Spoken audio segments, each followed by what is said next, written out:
Jadi kami hari ini mendampingi klien kami Mbak Clarissa yang awalnya digugat oleh inisial RM, salah satu label manajemen artis ya musik yang tadinya bekerja sama dengan klien kami. Pada saat digugat, setelah digugat adanya mediasi. Di mediasi ini sebenarnya tadinya ada titik temu, akan ada tawaran perdamaian sebenarnya, karena setelah kami telisik, setelah kami ulik-ulik terkait permasalahan ini, ternyata ada peristiwa dugaan tindak pidana yang sangat fatal. Nah, sehingga setelah kami sampaikan pada saat di ruang mediasi, dari pihak penggugat menawarkan untuk bagaimana kalau kita damai. Nah, tawaran ini kami diskusikan lagi ke klien. Nah, menurut klien kami tawaran ini tidaklah rasional dibandingkan yang dialami oleh klien kami. Jadi sehingga menurut klien kami ini ada sebuah penghinaan. Sebuah penghinaan yang artinya ini kami bukan masalah nominal, tetapi karena ini adalah perbuatan yang menurut kami sangat fatal yang dilakukan oleh seseorang, dugaan tindak pidana yang sangat fatal. Sehingga mediasi gagal, hari ini lanjut ke pokok gugatan. Seharusnya hari ini agendanya pembacaan gugatan, tapi ada informasi dari pihak lawan bahwa dialihkan di hari Rabu. Nah, untuk dugaan peristiwa tindak pidana ini, kami berencana akan melakukan upaya hukum tindak pidana, melakukan laporan. Mungkin rekan saya melanjutkan. Iya. Laporannya sendiri kapan, Pak? Pelaporan akan sesegera mungkin setelah kita kumpulin alat-alat bukti dan juga kita sudah ambil semua dari keterangan saksi, kronologis kejadian. Mungkin beberapa barang bukti kita sudah pegang, ya. Yang kejamnya di sini, korban ini yang sebagai klien kita yang jadi korban hari ini, dia berkontrak dengan warga negara asing yang inisial RM. Ya, yang awalnya diiming-imingkan mau diorbit, ya, tetapi dari kronologis yang kita terima tidak lebih daripada beliau ini dimanfaatkan, bahkan diperlakukan secara tidak wajar dan kurang ajar. Ya, jadi upaya hukum tetap akan kita lakukan, ya, terlepas daripada proses persidangan perdata yang sedang berjalan. Itu. Dan di sini juga ada pihak lain yang terkait yang memang yang menjembatani Clarissa ini ketemu dengan si inisial RM tersebut. Ya, sebuah label production ya. Ya, label musik. Label musik ya. Ya, label musik yang ternama lah. Label musik ternama yang katanya sering melabungkan nama artis, tapi kita ngelihat semua itu sepertinya itu penipuan. Artinya tawaran dari lawan untuk perdamaian itu gagal ya? Gagal, tidak ada solusi. Tidak ada solusi. Malahan yang mereka tawarkan menurut kita ya, setelah kita juga konsultasi dengan klien, itu sebuah penghinaan dengan apa yang udah dia lakukan ke Clarissa. Akhirnya kenapa bisa disebut sebuah penghinaan itu? Ya, karena dengan nominal yang dia tawarkan bukan persoalan nominal, tapi etika baiknya dan sedikit pun rasa tanggung jawabnya itu tidak ada.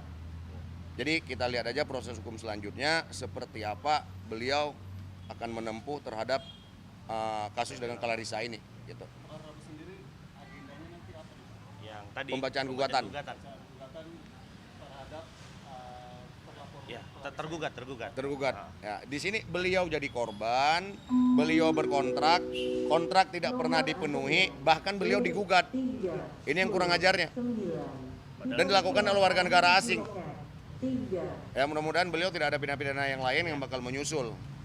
Kabar-kabarnya sudah ada beberapa yang korban seperti Clarissa yang akan menghadap ke kita untuk minta juga dibantu. Apakah korban-korban itu juga nanti akan hadir bersama-sama untuk melaporkan?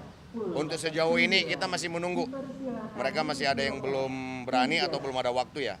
Nah, ya kita simpulkan berarti bukan cuma Clarissa aja yang jadi korban di sini. Dari Mbak Clarissa Nomor antrian G20 dipersilakan menuju loket. Ya, sejauh ini saya benar-benar dibikin sengsara, benar terlantar dan bahkan dimanfaatkan. 39 dipersilakan menuju Mungkin loket. itu ditambahkan sedikit. Jadi pada saat mediasi dari pihak penggugat, siogianya memang penggugat menawarkan kalau tawaran mediasi. Pada saat itu ada 7 poin permintaan dari pihak penggugat dan prinsipal.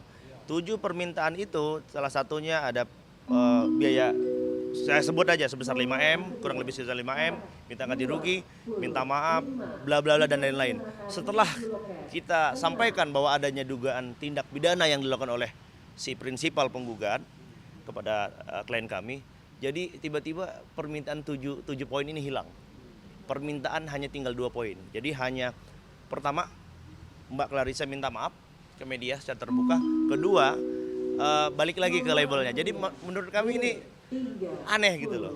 Mereka yang awalnya menggugat dan meminta sesuatu kepada kami yang notabene tergugat, setelah kita bongkar adanya dugaan tindak pidana ini yang menurut kami sangat fatal, jadi berubah gitu. Ini ada apa gitu? Apakah ini sengaja mempermainkan klien kami atau tidak? Dan kami mungkin bahkan akan melakukan langkah hukum selain yang kami sampaikan tadi. Kami lagi cari celahnya. Dan menurut informasi sama yang seperti disampaikan rekan saya, bahwa memang dugaan banyak korban-korban yang merasakan hal yang sama seperti Mbak Clarissa. Artinya alasan hari ini kenapa mereka tidak datang dan akhirnya diundur itu apa sih, Pak? Kalau itu sih sistem dari pengadilannya ada perubahan jadwal ke hari Rabu. Jadi kita juga baru lihat tadi di undangannya kita dari Senin, tapi kita boleh di e-courtnya itu pindah ke hari Rabu. Bukan. Terkait dengan nanti untuk pelaporan nih, bukti-bukti yang disiapkan tuh apakah semuanya udah rangkum atau Ya, sementara beberapa sudah kita siapkan. Iya. Nantinya mungkin kita sambil diskusikan lagi ke klien untuk waktunya dalam waktu dekat, ya. Dan saya rasa kalau untuk alat bukti udah sangat lengkap. Tapi nanti tolong diblurkan ya, ini ada bagian wajahnya, juga ada percakapan mereka, juga ada beberapa yang lain.